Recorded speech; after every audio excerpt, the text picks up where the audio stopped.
Hi friends, எல்லாரும் எப்படி இருக்கீங்க? இன்னைக்கு நம்ம வீட்ல என்ன லஞ்ச் மெனுன்றது தான் இந்த வீடியோல பார்க்க போறோம். இன்னைக்கு வந்து நான் கீ ரைஸும் ஒரு வெஜிடபிள் குருமாவும் பண்ண போறேன். வாங்க அது எப்படி பண்ணலாம்ன்றத பார்க்கலாம். கீ ரைஸ் பண்றதுக்கு ஒரு பாத்திரத்துல நம்ம சாதம் வடிக்கிற அளவுக்கு தண்ணி எடுத்து வச்சுக்கணும். இது கூட ஒரு 2 ஏலக்காவையும் பிரியாணி இலையும் போட்டுக்கோங்க. கூடவே கொஞ்சம் உப்பும் கொஞ்சம் நெய்யும் சேர்த்துக்கோங்க.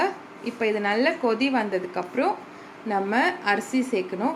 ஒலை இப்போ நல்லா கொதிச்சிருச்சு. நம்ம இப்போ அரிசி போட்டுக்கலாம். பாஸ்மதி ரைஸ் தான் ஊற வச்சுருக்கேன், அதை நான் இதில் கூட சேர்த்துக்கிறேன். இந்த சாதம் நல்லா வெந்ததுக்கப்புறம் நம்ம வடிச்சிடணும். அவ்வளோதான், நம்மளோட கீ ரைஸ் வந்து ரெடி ஆகிடும். இது வெந்துக்கிட்டே இருக்கட்டும். அதுக்காட்டி நம்ம வந்து குருமா ரெடி பண்ணிடலாம். ஒரு கடாயை வச்சுட்டு ஒரு 2-3 ஸ்பூன் அளவுக்கு எண்ணெய் விட்டுக்கலாம். எண்ணெய் கொஞ்சம் சூடானதுக்கப்புறம் 1 ஸ்பூன் அளவுக்கு நெய் போட்டுக்கோங்க.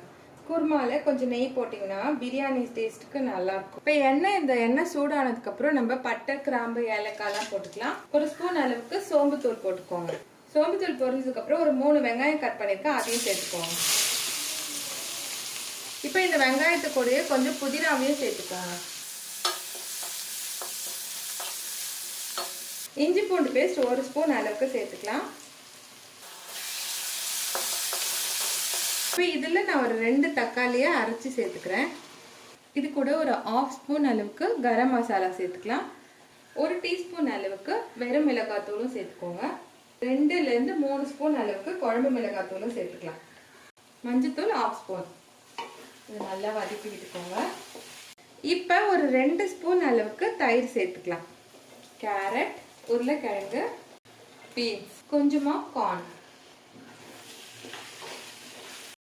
இது கூட பட்டாணி வந்து நைட்டெல்லாம் ஊற வச்சுருக்கேன், இதையும் நான் சேர்த்துக்கிறேன். தேவையான அளவுக்கு தண்ணியும் சேர்த்துக்கோங்க.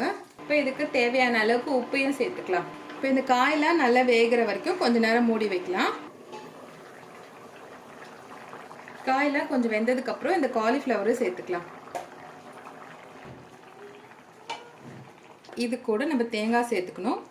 1/2 மூடி அளவுக்கு தேங்காயில் ஒரு 4 முந்திரி சேர்த்து அரைச்சி வச்சுருக்கேன், அதையும் சேர்த்துக்கலாம். குருமா வந்து இப்போ சூப்பராக ரெடி ஆயிடுச்சுங்க. இது கூட நம்ம கொத்தமல்லி கருவேப்பிலை போட்டுட்டு இறக்கிடலாம். அவ்வளோதான், நம்மளோட வெஜிடபிள் குருமா சூப்பராக இருக்குது.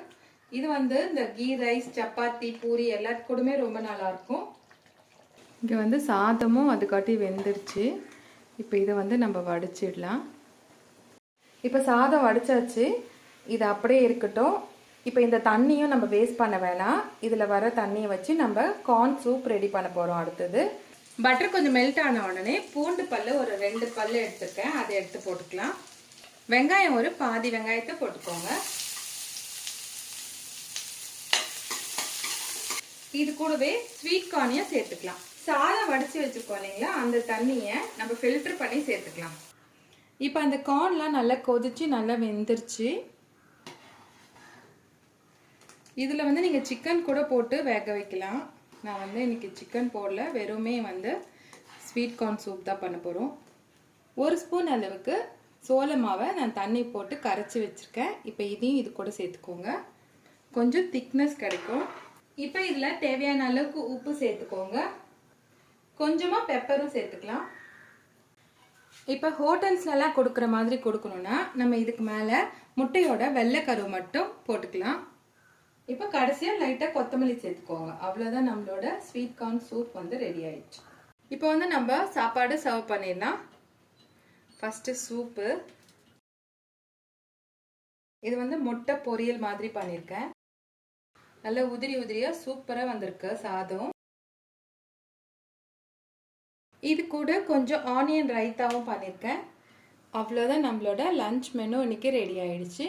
இந்த வீடியோ உங்களுக்கு பிடிச்சிருக்கும்னு நினைக்கிறேன். பிடிச்சிருந்ததுன்னா உங்கள் ஃப்ரெண்ட்ஸ்க்கும் ஷேர் பண்ணுங்கள். என்னுடைய சேனலையும் சப்ஸ்கிரைப் பண்ணுங்கள்.